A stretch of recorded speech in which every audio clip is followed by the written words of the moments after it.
नमस्कार। ये एक पुरुष का हाथ है जिनकी उम्र अगर कहा जाए 34 साल की इनकी उम्र है। क्या कहता है इनका हाथ हाथ किस तरीके से देखा जाता है, कौन सी रेखाएं किन चीज़ों को दिखाती हैं, उन सभी चीज़ों पे एक एक करके चर्चा करेंगे। सबसे पहले बात करते हैं बुध की उंगली से। बुध की उंगली अगर कहा जाए ठीक ठाक सी लंबी है, धन के दृष्टिकोण से अच्छी है, तीसरा पर्व लंबा है, ऐसे में कहा जाएगा पद और प्रतिष्ठा दोनों को ये दिखाता है। गुरु का दूसरा पर्व अगर कहा जाए तो विवाह से संबंधित, पार्टनरशिप से संबंधित, कभी भी कोई काम करिएगा किसी को साझेदार मत बनाइएगा, इस चीज़ का ध्यान रखिएगा। ये रेखा अगर कहा जाए विवाह या वैवाहिक जीवन से संबंधित चीज़ों में कष्ट देती हैं।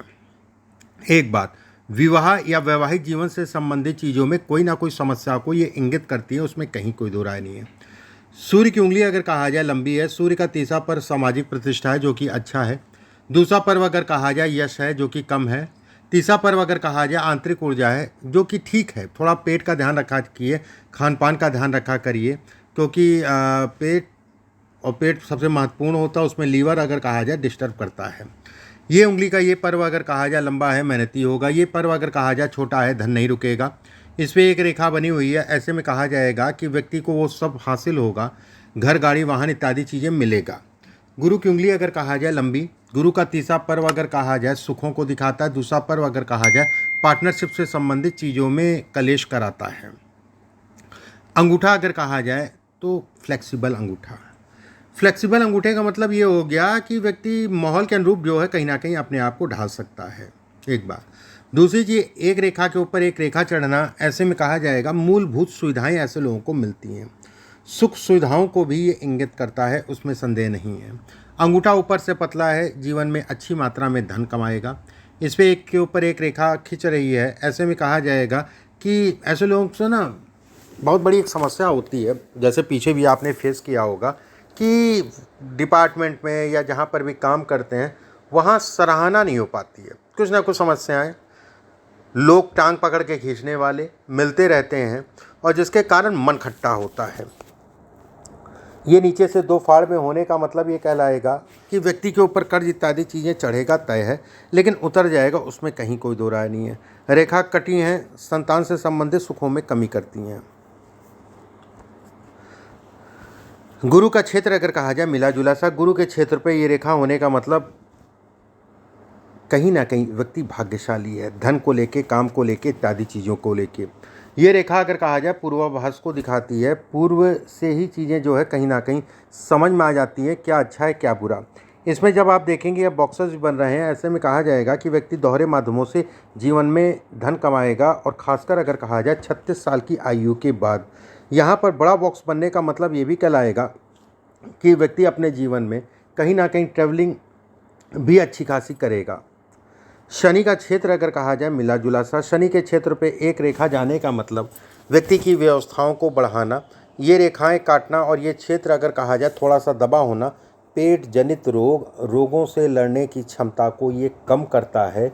शत्रु ऐसे लोगों को समय समय पे परेशान करते हैं। जीवन साथी के स्वास्थ्य पे असर डालता है। जीवन साथी कहीं ना कहीं अगर कहा जाए उसके शरीर स्वास्थ्य पे असर पड़ता है, हार्मोन से संबंधित, और जीवन साथी को बच्चेदानी में कोई ना कोई सिकुड़न हो जाए या कुछ हो जाए, इससे संबंधित समस्याओं को भी ये इंगित करता है।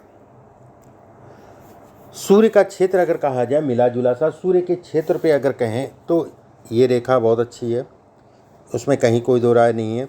दूसरी रेखा, एक रेखा और बन रही है, ये भी अच्छी है। ये रेखा अगर कहा जाए नीचे यौनुमा आकृति बन रही है, ये खराब है, पिता को कष्ट देती है, पिता के सुखों में कमी करती है। सेकंड। थर्ड अगर कहा जाए ये अच्छी है, लेकिन व्यय जीवन में कराती है। ये रेखा अगर कहा जाए ट्रैवलिंग से संबंधित चीज़ों को दर्शाती है। बुध पे एक क्षेत्र पे एक रेखा होना धन के लिए, काम के लिए अच्छी कहलाएगी। शुक्र का क्षेत्र अगर कहा जाए मिला जुला सा, शुक्र का क्षेत्र अगर कहा जाए सामान्य उन्नत है जो कि अच्छा है। जीवन रेखा अगर कहा जाए गोल है, सुखों को दिखाती है। बौद्धिक स्तर ऐसे लोगों का अच्छा होता है, लेकिन लाइफ में स्ट्रगल अच्छा खासा जीवन में करते हैं।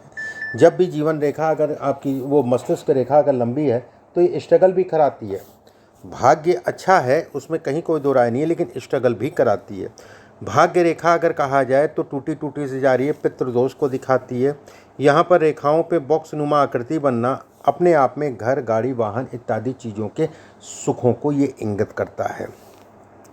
ये रेखा अगर कहा जाए हृदय रेखा, मस्तिष्क रेखा के पास जाना, ये ऐसे में कहा जाएगा इस रेखा को छूना ऐसे में संतान से संबंधित चीज़ों में विलंब कराती है। मस्तिष्क रेखा पे एक त्रिकोण बनना, उसके अंदर एक और त्रिकोण बनना, ऐसे में कहा जाएगा कि व्यक्ति का प्रॉपर्टी की संख्या विषम संख्याओं में होगी और कम से कम ऐसे लोगों के पास 3 या 3 से ज़्यादा प्रॉपर्टी होती है। एक प्रॉपर्टी के लिए आप परेशान हैं, भले वो छोटी हो या बड़ी हो, एक अलग विषय हो गया। ये सब रेखाएं अगर कहें तो घर के सुखों में कमी करती हैं, घर में कुछ ना कुछ समस्याएं या घर में पितृदोष को ये इंगित करती है। घर में जो है कभी कोई बीमार, कहीं अकाल मृत्यु या कोई बीमार रहा या मांगलिक कामों में कुछ ना कुछ मतलब सिरदर्दी समय समय पे घर से संबंधित चीज़ों में ये देती हैं। इसे हम लोग कहते हैं पितृदोष। ठीक है, ये उसका एक प्रारूप है, रेखा है। यहाँ पर मछली नुमा आकृति होना अपने आप में एक राजयोग कहलाता है। ऐसे लोगों के काम कोई नहीं रुकते हैं, हो सब जाता है, उसमें कहीं कोई दो राय नहीं। दूसरी रेखा अगर कहा जाए, ये बन रही है मछली नुमा आकृति, ऐसे में कहा जाएगा कि व्यक्ति को अच्छा पद इत्यादि चीज़ों को दिखाती है। साल 2025 और 26 इसमें वैसे ही संतान से संबंधित कलेश है, लेकिन संतान का सुख है। ठीक है, तो संतान का सुख है और कलेश है का मतलब ये हो गया कि 25 और 26 अगर कहा जाए संतान से संबंधित चीज़ों के लिए है। भरपूर मात्रा में जो भी आपको जो है प्रयास करना है और डॉक्टरी जो करानी है वो करा लीजिए, आपके लिए बेहतर है। हालांकि विवाह वो संतान के लिए पति पत्नी दोनों का देखा जाता है। आप में योग कम है, लेकिन इसमें संतान का सुख है। योग कम है, संतान का सुख है, मतलब ये हो गया कि मैं क्या कहना चाह रहा हूँ आप समझ रहे हैं। योग कम है, संतान का बाय द वे खुदा ना खास्ता मान लीजिए नहीं होती है तो कहीं ना कहीं से संतान का सुख मिलेगा आपको। बहरहाल उतना दूर मत जाइए, अभी 25 और 26 है, बढ़िया से ट्रीटमेंट कराइए। परमात्मा चाहे कि इस पीरियड में आपकी संतान हो जाएगी। आपके हाथ में ये दिख रहा है। ये रेखा अगर कहा जाए घर गाड़ी वाहन इत्यादि चीज़ों को दिखाती है। इस पर खड़ी खड़ी से रेखाएं व्यक्ति को कहीं ना कहीं लाभ देती हैं। कर्ज इत्यादि चीज़ों में व्यक्ति को फंसने से बचाने का काम प्रोटेक्ट करती हैं।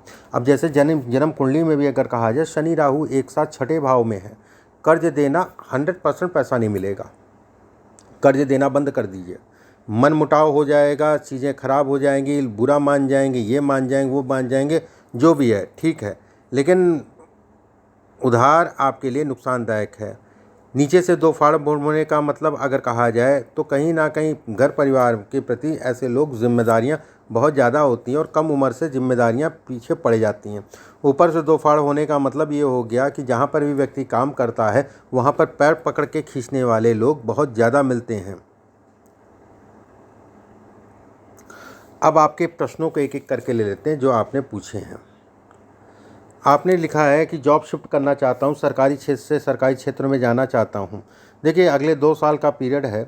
हालांकि पीरियड अगर कहा जाए तो 2025 और 26 बनेगा, उसके बाद अगर कहा जाए 27 का भी बनेगा। तो भरपूर मात्रा में प्रयास और मेहनत करिए। आपके लिए प्रमोशन के लिए, पदोन्नति के लिए अगले 5 साल का पीरियड बहुत अच्छा है, उसमें कोई दो राय नहीं है। सेकंड अगर कहा जाए तो कहीं ना कहीं जो है आप प्रयास और मेहनत को बढ़ा के चलिए। कैरियर लाइफ बहुत अच्छी है, कैरियर से संबंधित कोई दोष नहीं है। एक बात, शादीशुदा ज़िंदगी कैसी है वो मैंने आपको लगभग बता ही दी। मौद्रिक स्थिति, पैसा रुकता नहीं। देखो पैसा कैसे रुकेगा, ये हिस्सा दबा हुआ है, ये छोटा है पैसा। अब इसमें एक ही विकल्प है, पैसा जब भी आए उसको कहीं ना कहीं सही जगह पे निवेश कर दीजिए, आपके लिए बेहतर है। अपना घर कब तक होगा, देखो अपना घर तो इसमें होगा, ठीक है, उसमें कोई संदेह नहीं है। सेकंड अगर कहा जाए रही कब तक होगा, साल 2027 में प्रॉपर्टी का योग है। साल 2027 में प्रॉपर्टी का योग है, एक बात। दूसरी चीज़ अगर कहा जाए तो कहीं ना कहीं उसके बाद फिर थोड़ा सा विलम्ब लगेगा, साल 2031 और 32 में होगा, लेकिन 27 में ही हो जाएगा। दूसरी चीज़, ऐसे लोगों को घर में रहने का सुख नहीं मिल पाता, कुछ ना कुछ कारण से ट्रांसफ़र हो जाए या दूर रहें, 2 साल रहे, 3 साल रहे, 4 साल रहे अपने घर में, उसके बाद जो है वहाँ चले, ये वाली स्थितियाँ जो है ये बनाता है, ये वाली स्थितियों को ये दिखाता है। इसके बाद आपने पूछा है कि बच्चे कब तक होंगे, वो मैंने आपको बता दिया, ठीक है। अब आपके हाथ में और भी जो भी मेजर रेखाएं उस पर बात करते हैं। ये सब रेखाएं अगर कहा जाए पॉजिटिव है। अब देखिए जैसे इनके हाथ में अगर मैं कहूँ तो मस्तिष्क रेखा और ये दोनों अलग अलग हैं। अब इसका अलग अलग होने का मतलब ये हो गया मंगल दोष, मांगलिकता को दिखाता है, मांगलिक होने को दिखाता है, एक बात। दूसरी चीज़ अगर कहा जाए, ऐसे लोग बड़े प्रैक्टिकल होते हैं, उसमें कहीं कोई दो राय नहीं है। ऐसे लोगों को अगर कहा जाए तो कहीं ना कहीं थोड़ा सा जीवन में विवाह से संबंधित कुछ ऐसी चीज़ें होती हैं जिसमें समझौता करके ऐसे लोगों को चलना पड़ता है। माउंट्स अगर कहा जाए तो सामान्य उठे हैं, अच्छा है। उंगलियां अगर कहा जाए तो ये गैप आ रहा है जो पैसे को रुकने नहीं देता, ठीक है। और खर्च इस हिसाब से होता है, उसमें कहीं कोई दो राय नहीं है। बाकी ऐसा नहीं है कि पैसा कहीं, बस ये है कि आएगा और जाएगा, थोड़ा सा रुकने में दिक्कत देता है, रुकता कम है। बाकी ऐसी कहीं कोई दिक्कत वाली बात नहीं, कहीं कोई चिंता वाली बात नहीं है। मैं कुछ उपाय आपके व्हाट्सएप पे भेजूंगा लिख के, उन उपायों को ज़रूर करिएगा। अभी के लिए बस इतना ही। नमस्कार।